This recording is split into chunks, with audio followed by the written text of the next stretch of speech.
आजचे आपले अतिथी आहेत अखिल भारतीय पातळीवर डॉक्टर बाबासाहेब आंबेडकर यांच्या रिपब्लिकन पार्टी ऑफ इंडियाचं नेतृत्व करणारे माननीय आयुष्यमान रामदासजी आठवले साहेब। पॅन्थरच्या चळवळीत अत्यंत विद्यार्थी दशेपासूनच त्यांनी प्रारंभ केल्यानंतर आज ताग आहे भारतामध्ये त्यांचं नेतृत्व हे संघटक नेता म्हणून सगळ्यांना परिचित आहे। त्यांच्या एका हाकेने लाखोची सभा या देशामध्ये मैदानावर होऊ शकते, हे वैशिष्ट्य असणारे हे नेते। तर नुकतीच त्यांनी भीमयात्रा ही प्रारंभ 26 जानेवारीला ते प्रजासत्ताक दिनानिमित्त करीत आहेत। त्या यात्रेच्या संदर्भात आपण त्यांना काही प्रश्न विचारूया। साहेब, भीमयात्रा ही कन्याकुमारी ते महू या दोन केंद्रांना जोडणारी आणि भारतात जाती तोडो समाज जोडो या अंतर्गत आपण काढतायत। काय या यात्रेचं वैशिष्ट्य आहे? आता एक तर असं आहे की डॉक्टर बाबासाहेब आंबेडकरांचा 125वा जयंती महोत्सव आम्ही साजरा करतो आहोत। बाबासाहेब आंबेडकरांच्या जन्माला 125 वर्षे पूर्ण होत असल्यामुळं हे वर्ष आमच्यासाठी अत्यंत अभिमानाचं, स्वाभिमानाचं आणि क्रांतीच्या ठिणग्या पेरत जाणारं असंच हे वर्ष आमच्यासाठी आहे। परंतु एक मात्र खंत आमच्या मनामध्ये आहे की बाबासाहेब आंबेडकरांनी जे मिशन हातामध्ये घेतलं, देशाचं ऐक्य करणं, देशामधली जातीव्यवस्था संपवणं, देशामध्ये समानतेची स्थापना प्रस्थापित करणं, माणसाला माणसापासून जे वेगळं केलं गेलेलं आहे ते माणसाला माणसाची जोडणं, उपाशी तापाची माणसांना पोटभर खायला मिळालं पाहिजे, ज्यांना कपडा मिळत नाही त्यांना चांगले कपडे घायला मिळाले पाहिजेत, राहायला घर मिळालं पाहिजे। आणि अशा भावनेने बाबासाहेब आंबेडकरांनी सुरू केलेली जी चळवळ आहे तर त्या चळवळीला तर आमची मुवमेंट म्हणून आम्ही उभे राहिलेलोच आहोत। परंतु देशातले 125 कोटी जनतेचे प्रश्न अद्याप सुटलेले नाहीत। जातीच्या नावावर, धर्माच्या नावावर, आर्थिक विषमतेवर सातत्यानं आपल्या देशामध्ये मतभेद निर्माण होत आहेत। आणि म्हणूनच रिपब्लिकन पार्टी ऑफ इंडिया हा जो बाबासाहेब आंबेडकरांच्या विचाराचा जो पक्ष आहे, या पक्षाच्या वतीनं आपण हे ठरवलेलं आहे की समाजामधली जाती व्यवस्था ही अद्याप संपलेली नाही। बाबासाहेब आंबेडकरांचा संदेश घेऊन ही जी आपली भारत भीम यात्रा या नावाने आम्ही ही यात्रा 26 जानेवारीला सुरू करणार आहोत। बाबासाहेब आंबेडकरांनी जे संविधान देशाला दिलं 26 नोव्हेंबर 1949ला, ते संविधान 2 महिन्यानंतरच लागू झालं 26 जानेवारी 1950ला। आणि त्या संविधानातला भारत अद्याप उभा राहू शकला नाही। आणि तो उभा करण्याचं आव्हान करण्यासाठी या देशाचं संविधान हे पवित्र आहे, सर्वश्रेष्ठ आहे, सर्वांना जोडणारं आहे। मग आपण का जोडत नाही आहोत? आपण का तुटण्याचा प्रयत्न करतो आहोत? या देशाचं संविधान बाबासाहेबांनी दिलेलं एवढं शक्तिशाली आहे, एवढं डेमोक्रेटिक आहे, तर मग आम्ही का त्याच्यामध्ये बदल आपल्या जीवनामध्ये करत नाही हा प्रश्न विचारण्यासाठी आणि भारताच्या जवळजवळ अनेक राज्यामध्ये ही जी भारत भीम यात्रा आहे ती जाणार आहे। आणि आम्ही जाती तोडो समाज जोडो समता अभियान या नावाने आमचं हे अभियान आहे। जवळजवळ 3 महिने ही समता यात्रा आपली ही जी यात्रा भीम यात्रा आहे ती चालणार आहे। आणि महूला 24 एप्रिलला बाबासाहेबांचं जे जन्मस्थळ आहे त्या ठिकाणी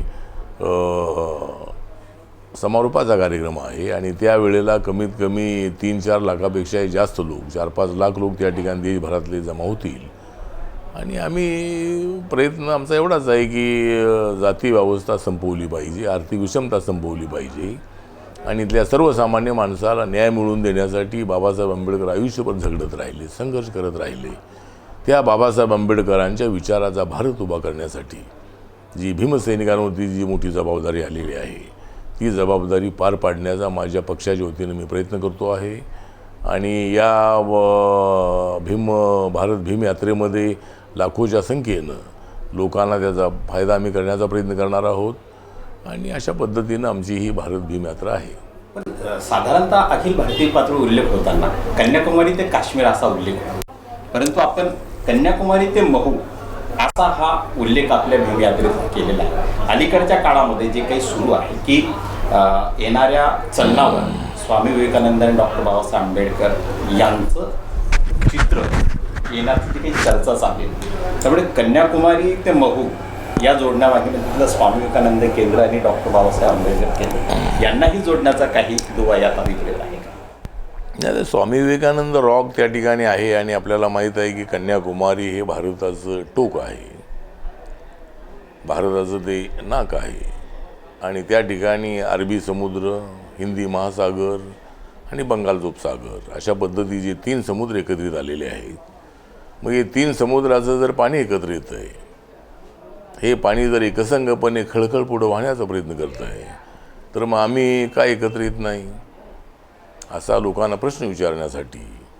त्याचबरोबर कन्याकुमारी भारताचं टोक असल्यामुळं आणि दुसरं टोक जे आमचं आहे ते जरूर काश्मीर हे दुसरं टोक आहेच आहे, परंतु काश्मीरकडे जाऊन आमची ही भीमयात्रा जी आहे ती महूलावून पोचणार आहे आणि महू हे आमचं काश्मीरच आहे. बाबासाहेब आंबेडकरांचा जन्म ज्या ठिकाणी झाला ते स्थान आमच्यासाठीच नव्हे तर सगळ्या देशासाठी अत्यंत पवित्र असं स्थान आहे आणि म्हणूनच आम्ही ठरवलं आहे की ही जी भारत यात्रा आहे ती भारतभर फिरून त्याचा समारोप जो आहे तो समारोप महू बाबासाहेबांचा जन्म झाला त्या ठिकाणी आम्ही करणार आहोत.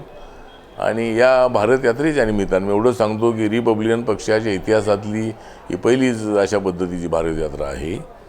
त्यानंतर आतापर्यंत चंद्रशेखर यांची भारत यात्रा, सुनील दत्त यांची निघाली, बाबा आमटेंची निघाली, परंतु ही जी भीम रथयात्रा आहे, भारत भीमयात्रा जी आहे याला एक अनन्यसाधारण अशा पद्धतीचं महत्त्व आहे आणि निळी पताका घेऊन ही जी आमची यात्रा आहे ती देशाच्या सर्व साऊथ इंडियामध्ये, नॉर्थ इंडियामध्ये, त्यानंतर इतरही सर्व राज्यामध्ये ही रथयात्रा जाऊन पोचणार आहे आणि त्या ठिकाणी आम्ही कल्चरल प्रोग्राम्स आहेत, सभा आहेत, त्या ठिकाणी स्वागत आहे.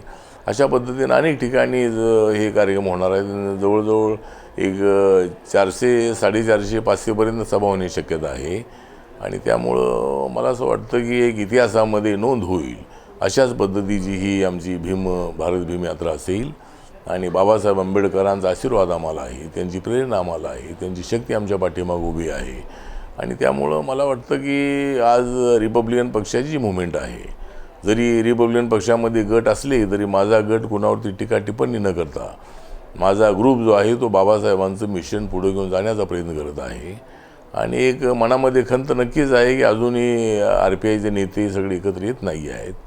पण मी मात्र अनेक वेळेला हा प्रस्ताव ठेवलेला आहे की रिपब्लिकन पक्षाचं ऐक्य होणं अत्यंत आवश्यक आहे. रिपब्लिकन पक्षाचे सगळे नेते एकत्र आले पाहिजेत आणि जर कोणी एकत्र येत असतील तर नेतृत्वाच्या वादामध्ये न पडता मी दुसऱ्या एखाद्या सिनियर माणसाला, चांगल्या माणसाला नेतृत्व देऊन मी त्या पक्षामध्ये काम करण्याची माझी तयारी आहे. त्यामुळे भविष्य काळामध्ये एकतर बाबासाहेबांना हवा असणारा जो रिपब्लिकन पक्ष आहे, बहुजनांचा रिपब्लिकन पक्ष, दलितांचा रिपब्लिकन पक्ष, अल्पसंख्याकांचा रिपब्लिकन पक्ष, एवढंच नव्हे तर जे सेक्युलरवादी लोक आहेत, जे गोरगरीब लोक आहेत, कष्ट करणारे लोक आहेत, अशा सगळ्यांना एकत्रित करणारा अशाच पद्धतीचा रिपब्लिकन पक्ष उभा राहावा ही बाबासाहेबांची इच्छा होती, त्यांचं स्वप्न होतं.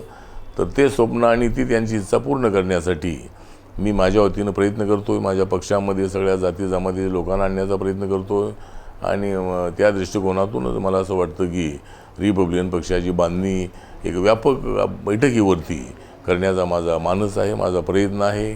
ज्याप्रमाणे उत्तर प्रदेशमध्ये कांशीराम यांनी ज्या पद्धतीनं दलित, मायनॉरिटी आणि OBC यांना एकत्रित आणून त्या ठिकाणची सत्ता मिळवण्यापर्यंत त्यांनी मजल मारलेली आहे आणि त्यामध्ये त्यांना यश येण्याचं कारण हेच आहे की 23-24% दलितांची पॉप्युलेशन UPमध्ये आहे आणि महाराष्ट्रामध्ये आपल्याला अपयश न येण्याचं कारण हे आहे की या ठिकाणी जरी दलितांची संख्या जरी 13% असली तर त्यामध्ये आंबेडकराईट लोकांची संख्या एक 8-9% आहे आणि त्यामुळं मला वाटतं की जसं UPमध्ये यश मिळालं तसं आम्हाला या ठिकाणी यश मिळत नाही, गोष्ट खरी आहे.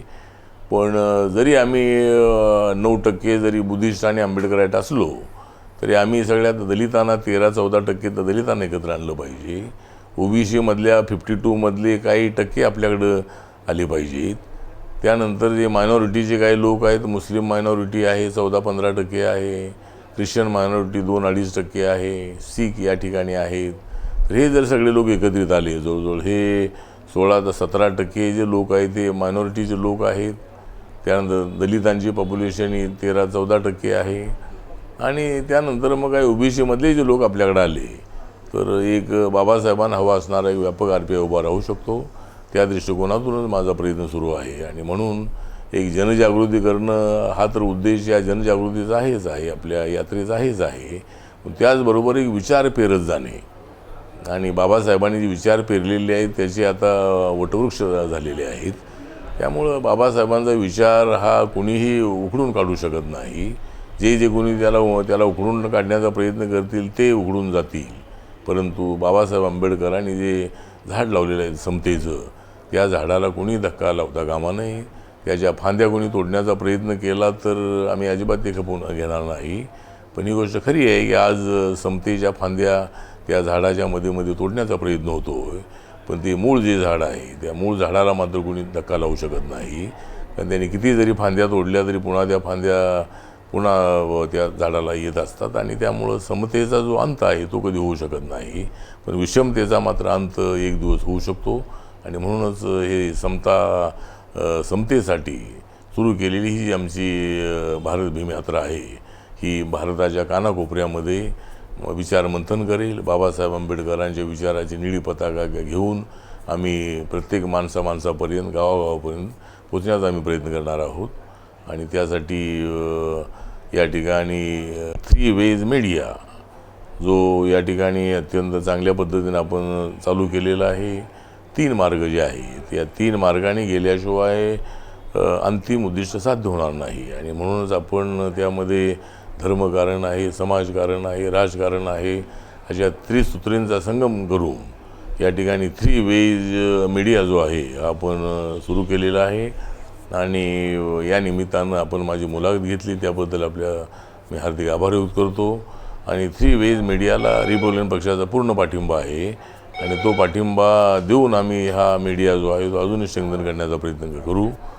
अशाच पद्धतीचं आश्वासन मी देतो. आणि 125व्या जयंतीच्या निमित्तानं माझी एवढीच मागणी आहे की कन्याकुमारी या ठिकाणी बाबासाहेबांचा समुद्रामध्ये भव्य पुतळा उभा राहावा अशा दृष्टिकोनातूनही आमची मागणी आहे. आम्ही प्रयत्न करणार आहोत. त्याचबरोबर या ठिकाणी लवकरात लवकर इंदू मिलचं स्मारक कसं लवकरात लवकर पूर्ण होऊ शकेल. चैत्यभूमीचं स्मारकाचं काम थांबलेलं आहे ते पूर्ण झालं पाहिजे. आणि इतर ठिकाणी जे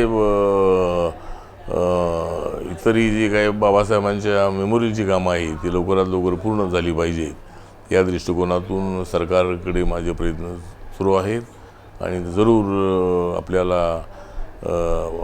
बाबासाहेब आंबेडकरांच्या विचाराप्रमाणे आपल्याला ताकद मिळेल. आणि त्यासाठी आमचा प्रयत्न चालू आहे. आणि त्या प्रयत्नाला नक्कीच आम्हाला यश येईल अशा पद्धतीची अपेक्षा आहे.